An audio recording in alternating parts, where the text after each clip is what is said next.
নমস্কাৰ বন্ধুসকল, আজি আহিলোঁ এটা আকাল দাঁতৰ বিষয় লৈ আৰু এইটো মোৰে দাঁত হয় আৰু 2024ত মই এক্সৰে কৰিছিলোঁ আৰু তেতিয়াই মোক ডক্টৰে দাঁতটো উঠাব দিছিলে আৰু মই ভয়তে উঠা নাই, কিবা চকুৰ পাৱাৰ যায় বুলি। কিন্তু বন্ধুসকল, একেবাৰে মিছা কথা, কোনো চকুৰ পাৱাৰ নাযায় আৰু ভাল ডক্টৰ এজনৰ ওচৰত যাব, আপোনালোকৰ একো প্ৰব্লেম নহয়। আৰু মই আমাৰ ইয়াত যি কামপুৰৰ ডক্টৰজন আমাৰ ঘৰৰ ওচৰৰে হয়, বহুত ভাল, আৰু মই ইয়াতে কৰালোঁ আৰু আজি মোৰ একদম সম্পূৰ্ণ দুইফালেও মোৰ ক্লিয়াৰ।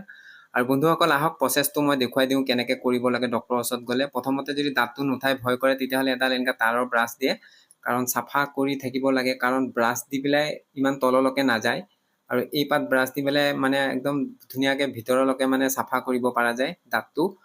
আৰু এইডাল দি যেনে তেনে টেম্পৰালি হিচাপ চলি থকা যায়। যদি ডক্টৰে উঠাব দিয়ে আপোনালোকে উঠাবই, আৰু দাঁত উঠালে কোনো ধৰণৰ চকুৰ পাৱাৰ নাযায়, কোনো প্ৰব্লেম নহয়। মই নিজেই সুস্থ আৰু সেইটো কাৰণে আপোনালোকৰ ওচৰত মই ভিডিঅ'টো দাঙি ধৰিছোঁ। আহক কেনেকৈ কৰিব লাগে। প্ৰথমতে ডক্টৰৰ ওচৰত যেতিয়া যাব, এয়া দেখিব পাইছে এক্সৰে কৰিব ডক্টৰে, কৰাৰ পিছত এনেকুৱা প্ৰব্লেম হয় যদি উঠাব দিব। আৰু যদি দাঁত উঠাম বুলি কৈছে তেতিয়াহ'লে মেডিচিন দিব। প্ৰথমতে 3 দিন খাই পেলাই যাব লাগিব আৰু এয়া মেডিচিন, আৰু মই 3 দিন খালোঁ। খোৱাৰ পিছত মই ডক্টৰৰ ওচৰত গৈছোঁ আৰু যোৱাৰ পিছত বন্ধুসকল দাঁতটো উঠাই দিছে। আৰু এয়া দেখিব পাইছে, এইখন হৈছে ৰিচিপ্ট, আৰু ডক্টৰজনৰ নাম হৈছে অনুজ কুমাৰ বৰা, বহুত ধুনীয়া ডাক্তৰ।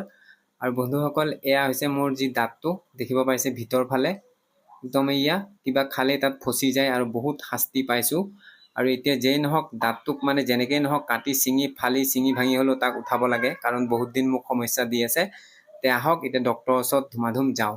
গৈ আছোঁ এয়া দাঁত উঠাবৰ কাৰণে, আৰু ইফালে মোৰ লগত মোৰ ঘৰ আছে আৰু নাজানো ইয়াৰ পিছত কথা ক'ব পাৰিম নে নোৱাৰিম, গতিকে এতিয়া পাতি লৈছোঁ, এতিয়া কামপুৰ গৈ আছোঁ। ফাইনেলি বন্ধুসকল কামপুৰ ডক্টৰৰ ওচৰত আহি পালোঁ, আৰু এই দেখিব পাইছে ৰোডটো, আৰু এই ৰোডৰ ওচৰতে আছে, আৰু লগতে এইখন ডাঙৰকৈ চাইনবোৰ্ড মাৰা আছে, আৰু এইটো বিল্ডিং, আৰু ডক্টৰে ঘৰতে কাম কৰে। আৰু বন্ধুসকল, এইখন চাইনবোৰ্ডখন মই দেখুৱাই আছোঁ, এইখন চাই ল'ব পাৰে।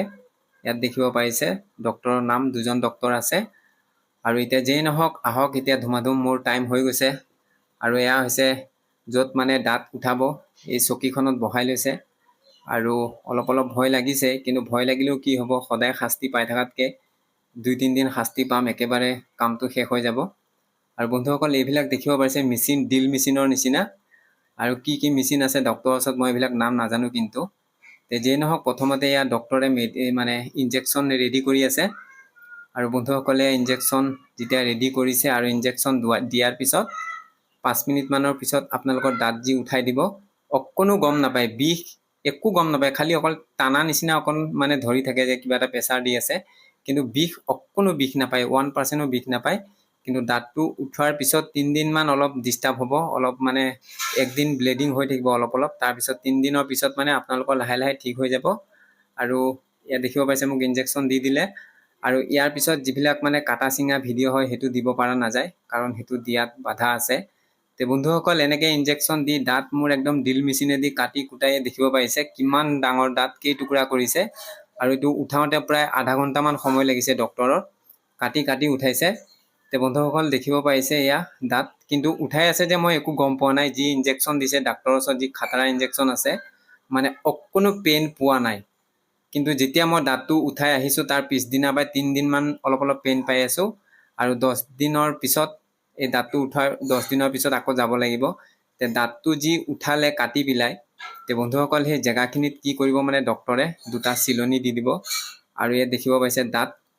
আৰু এতিয়া যিখন এক্সৰে আছিলে, আৰু এক্সৰেখনত যি দেখুৱাই আছিলে, দাঁতটো কিন্তু বহুত ডাঙৰ, দেখাত সৰু দেখাই আছিলে, দেখিব পাৰিছে গুৰি দাঁত হয়, যি একদম কাটি চিঙি ফালি দাঁত উলিয়াই দিলে জেগাৰ পৰা। আৰু এতিয়া দাঁতৰ প্ৰব্লেমটো শেষ। বন্ধুসকল, এতিয়া কি কৰিব, যেতিয়া দাঁতটো উঠোৱাৰ পিছত জেগাখিনিত যি কাটিছিলে, সেইখিনি জেগাত ডক্টৰে কি কৰিব, লাহে কৰি এয়া চিলনি দেখিব পাৰিছে, 2টা চিলনি মাৰি দিছে। আৰু এই চিলনিটো 10 দিনৰ পিছত ডক্টৰৰ ওচৰত যাব লাগিব। 10 দিনৰ পিছত চিলনিটো খুলি দিব, আৰু খোলাৰ পিছত আপোনালোকৰ যি সমস্যা আছিলে সমাধান হৈ যাব। গাইছ আহিলোঁ, ইয়াত দাঁতো উঠালোঁ, কিন্তু এতিয়ালৈকে এইখিনিত চুলেও গম নাপাওঁ। গতিকে উঠোৱাৰ সময়ত কোনো প্ৰব্লেম গম নাপায়, হয়তো এতিয়া 2 দিনমান যোৱাৰ পিছতে গম পাম। আৰু আপোনালোকে যদি এনেকুৱা সমস্যা হয়, এয়া আহিব পাৰে। এয়া আৰু এই চাইনবোৰ্ডখন এয়া সাইনবোৰ্ডটো এয়া দি আমাৰ দিছে কামপুৰতে হয় উঠালোঁ সেয়া ঔষধটো দিলে ছাৰে এতিয়া আৰু আমি যাওঁ আৰু আপোনালোকৰ এনেকুৱা প্ৰব্লেম থাকিলে সোনকালে উঠাই ল'ব পিছত যদি দাঁত পোকে খাই বা পচে তেতিয়াহ'লে দুটা উঠাব লাগিব এটা জেগাত দুটা এতিয়া আজিলৈ এৰিলোঁ ধন্যবাদ